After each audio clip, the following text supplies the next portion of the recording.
Loss to the Packers for Jalen Hurts. Stephen A., I want to start with you here. Do you think Carson Wentz is a lost cause at this point? I don't believe he's a lost cause. I think he's lost for this season, but I'm not ready to call it a career for the guy. The guy's like 27, 28 years of age, and I think that he can be fixed, and I think that the damage that has been done is primarily on the coach, not Carson Wentz. That's where Max and I disagree. You don't play. What is your job as a coach? To figure out a way to get to him and coach him. That's your job. I understand that Carson Wentz has been absolutely awful. You complete 58% of your passes. You've got 16 touchdowns in the league, leading 15 interceptions on the season. And you know, you holding the ball in the pocket. You've been sacked about 46 times and all of this other stuff. Because you're holding the ball so damn much, he's been awful. His throws are off. We get it. I understand it. But how did this happen? Once upon a time, while playing for the same coach, Carson Wentz was approaching greatness. He was a top 2 candidate for league MVP. What the hell happened? And whatever it is that happened, how is that not on your watch as Coach Peterson? How? I don't understand how we could do that.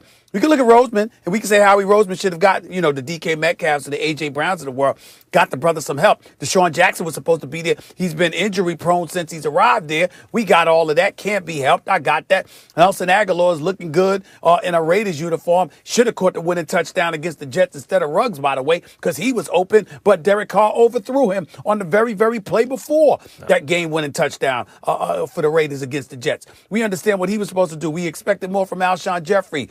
Zach Ertz has been hurt. Goddard's back. They should be running the football more. They should be utilizing their running game more. There's a lot of questions. And I'm saying, I got to look at the coach, too. I'm not absolving Carson Wentz by any stretch of the imagination. But I got to look at the coach. I got to look at him. What's your job? Look, this is ridiculous. I can't believe, Stephen A., you have joined essentially the apologists.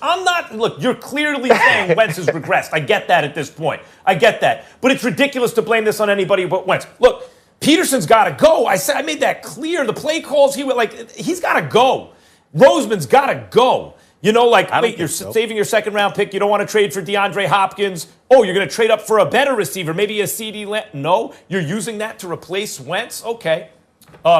Peterson, you don't want to use your running backs at all. You have the 4th best run blocking in the league on the line. You have a stud back and a nice change of pace guy. You don't want to use him at all. But you know why he doesn't want to use him at all? The same coach who couldn't choose his own staff, the same coach whose quarterbacks got him shook because the quarterbacks got a direct line to the owner, it seems to me, Stephen A. And the reporting was a couple of years ago got the whole locker room shook because Wentz could get you out of there, right? How can you blame the coach and the GM who won a Super Bowl? Wentz was playing really well that year, so obviously it can work with that coach and GM, right? And by the way, they didn't win it with Wentz. Wentz helped them get in that position. It was Foles. It was Foles who brought the team alive the next year when they went to the playoffs. So you can't blame this. You can get rid of everyone. This is on Wentz. Stephen A., Wentz has regressed. His enablers, the guys who gave him affirmation in the press on the team, maybe the owner, that's the problem. He hasn't worked on the things. I was sounding the alarm after every win that people were lauding at the end of last year. I was sounding the Wentz alarm. This is why. He is unfixable. He will never be a great quarterback. You can't trade him. But this is what you can do. You can start Jalen Hurts for the rest of the season. Not because it gives you the best chance to win. Not because you're trying to teach Carson Wentz anything or hold him accountable. I said do that a month ago. That ship has sailed. Because you got to find out if Hurts can be your quarterback or if you have to draft a quarterback with your top 5 or 6 I want to chime in and ask you a question. Because I don't really care about all of those points that you made. I care about one thing you said and one thing only. You talked about Peterson not having the cachet or the latitude to pick his own coaching staff. Were you blaming him for the Eagles for that when he went 13-3 and won the damn Super Bowl? Stephen, who did you win the Super Bowl? In other words, it wasn't an issue then. Why is it an issue now? Because now is when you need to hold Wentz accountable. Back then, you didn't have, not only was Wentz great on the money down, not only was Wentz the MVP of the season until then, under Peterson, right? Not only was that true, but you won the Super Bowl with a different dude. And that dude played lights out. And then the next year, you were under 500 when Wentz's injury took him out and Foles came in and the team was brought to life. Now you got to hold him accountable, and apparently you don't have the juice. Well, he don't have to. Juice no more because he was backed into a corner and he had to make a choice. He had to make a decision, and the decision was the right one to start Jalen Hurts. To put Jalen Hurts in the game. And the right decision going forward this week, even though they're playing a team with a great defense in the Saints, is to start Jalen Hurts again. And you're right, it's not about teaching anybody a lesson. It's not about showing Carson Wentz the error of his ways. It's about Carson Wentz ain't playing good football. And the question was he done? He's done in Philadelphia as it is now. And here's the thing I had the most problem with Carson Wentz. Carson Wentz has done a very good job of this public facade or making us think a certain thing about him as far as a team guy. He's obviously a guy that loves the Lord. And so he says these things and he brings this to the forefront. And they talked about his accountability this week when he stood in front of the team and said, I have to play better. What I didn't hear in his post-game press conference was, Doug had to make this decision because I didn't play better. I was playing bad again today, so Doug had to do what was best for the team. We didn't get any of those things. We got, it's frustrating because, as a competitor and our team lost today, that's really what it came down to. No, you broke it, Carson Wentz. You weren't playing well. You couldn't make throws from clean pockets. You held the ball too long in the pocket and took sacks. That was you. And then when Jalen Hurts began to play, the team had energy. The team had juice. It seemed like when Nick Foles would start to play and the team would have energy and juice. And there were so many times I came on here and I fought Max Kellerman. I was like, Max Kellerman, that's stupid. Nobody goes out and plays harder because there's another quarterback in the game. Maybe they don't play harder because there's another quarterback in the game. But maybe they play harder because the other quarterback is no longer in the game.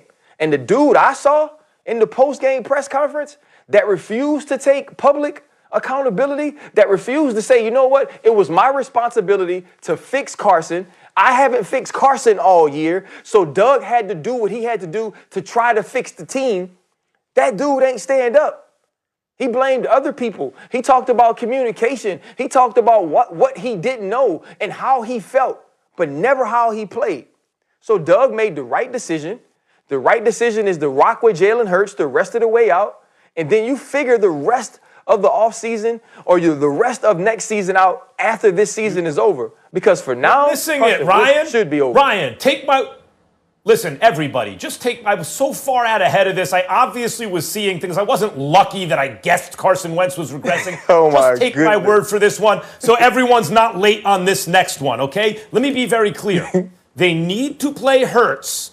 Not because he gives them the best chance to win, and not to hold Carson Wentz accountable. The time to hold Carson Wentz accountable, the last gasp, was a month ago when I told you that, right? Now you must play Hurts because you have to decide, is the second-round pick we spent on a quarterback, is that guy going to be our quarterback going forward? Because Wentz will not be, because he's not good, and you cannot trade his contract. Wentz is done as a starter for the next couple of years. Maybe someone will give him a chance eventually. He's not a starter anymore. Or do you have to draft a quarterback? They're going to have a high draft pick. That's what they need to figure out right now. Not tomorrow, not a week from now. Right now, you start playing your quarterback and you find out about him. Max, first of all, let's understand something here. And it's very, very important that you grasp this reality. We don't have to worry about being wrong when we're on the air with you because all we have to do is say oops and move on like we never said anything. That's all we have to do. Hey, say oops, get you out of it. And now. Move on. Oops, get you out of and it. Move on. 5 seconds. God. Say oops. Nothing scary about that. So again, if we end up wrong, Ryan, oops. So let me hear you do it. To the Cowboys. Can we move on to Green Bay? Can we move on to Pittsburgh, Kansas City, whatever? Oops. Fine. Let me hear you do it. Are you saying oops? Are you saying oops? That's fine. You can say oops. You saying oops on Wentz? I don't recall saying that Wentz was playing good.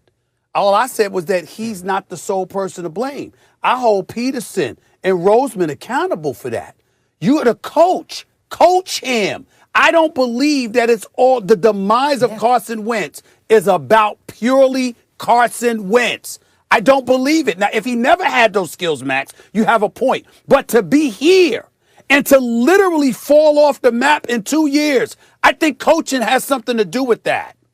That's all I'm saying. No, Stephen A., he believed his press clippings, and the press clippings were incorrect. I tried to correct the record, but no one was trying to hear it back then. What is Peterson supposed Max, to do? according to you, the press clippings were bad. The press clippings was bad more than a year ago. It's not just this year. No. Last year he was being criticized. Right. The press clippings I was trying to give him, everyone else was telling me how great he was. Thank God for him Max more importantly. Here's the point. Here's the point. What was Peterson supposed to do when Carson Wentz would make bad decision after bad decision? You knew it would be a point of emphasis, and then on third down, he would put his eyes down, he'd take the sack, or he'd force the ball. What was he supposed to do? Can someone actually answer the question you asked? Go ahead. Run the damn ball more. Yeah. Very simple. I agree with that. Run the ball more. Stephen A., I think Peterson was scared to do it because he was trying to get Carson Wentz right. Because as you've pointed out, I think he thinks his job is dependent on getting Carson Wentz right. Okay. Yeah, but even with that, getting him right is about